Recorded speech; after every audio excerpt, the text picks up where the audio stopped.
الله أكبر.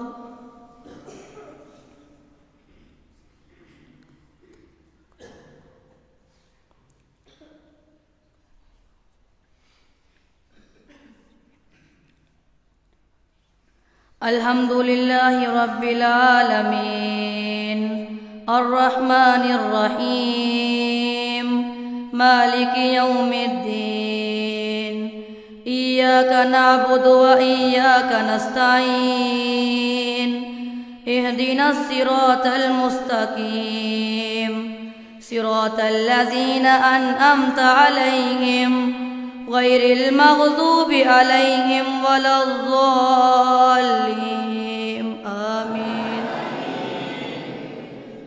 ويقول الذين كفروا لولا أنزل عليه آية من ربه قل إن الله يضل من يشاء ويهدي إليه من أناب الذين آمنوا وتطمئن قلوبهم بذكر الله ألا بذكر الله تطمئن القلوب الذين آمنوا وعملوا الصالحات طوبى لهم وحسن مآب. كذلك أرسلناك في أمة قد خلت من قبلها لتتلو عليهم الذي أوحينا إليك وهم يكفرون بالرحمن قل هو ربي لا إله إلا هو عليه توكلت وإليه متاب.